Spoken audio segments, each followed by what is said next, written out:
అంతే. అప్పుడు తీసేయడం కూడా కరెక్ట్ అనే చెప్పాలి. అంతే.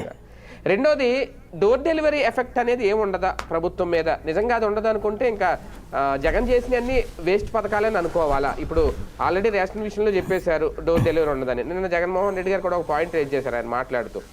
ఇంటింటికి డాక్టర్ అనే కాన్సెప్ట్ పెట్టాను నేను, మొత్తం దాన్ని కూడా తీసేశారు అంటే కొన్ని పథకాలు కూడా సైలెంట్గా గల్లంత అయిపోతున్నాయి అనేది కూడా ప్రెసెంటేజ్ అవుతుంది ఇక్కడ. బేసిక్గా ఒకటి ఏంటంటే జగన్ ముద్ర చెరిపేయాలనుకుంటున్నారు. గుడ్. అది దానివల్ల రిఫ్లెక్షన్ ఎట్లా ఉంటుంది అనేది రేపు ఎన్నికల్లో చూస్తారు. ఈ లోపుగా ఎన్ని మాట్లాడుకున్నా ప్రయోజనం లేదు. ఇప్పుడు వాలంటీర్ వల్ల ప్రయోజనం ఏంటో పొందిన ప్రజలకు తెలుసు. వాలంటీర్ తీసేస్తామని ప్రజలకు హామీ ఇచ్చి అప్పుడు ప్రజలు ఓటేసి ఉంటే ఒక విధానం. సచివాలయాలు తీసేస్తామని చెప్పి ఎన్నికలకు వెళ్ళుంటే అది వీళ్ళు చేసిన తప్పు లేదు. కానీ అవి రెండు ఉంచుతానని చెప్పి సక్రమంగా చేస్తాం మరింతగా అని చెప్పి ఇప్పుడు ఎటు కాకుండా వాళ్ళని రోడ్డు మీద పడేసి పబ్లిక్ని రోడ్డు మీద పడేశారు.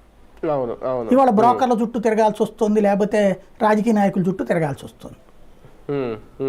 ఆ రోజున ఇది ఉంటుంది అనుకుని ఓటేశారు కానీ ఉండదని ఓటేయలేదు కదా.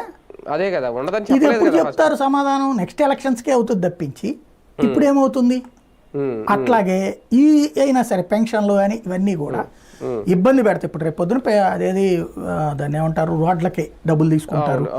ఇప్పుడు ఏదో కొత్తది వాళ్ళు వేసారు, ఈనాళ్ళు చూస్తే ఆశ్చర్యం వేసింది అనమాట. ఇంత చక్కగా అందంగా తయారు చేసి సిటీలను కూడా తీసుకెళ్లి సిటీల్లో రోడ్లు కూడా ఇచ్చేస్తారట ప్రైవేట్.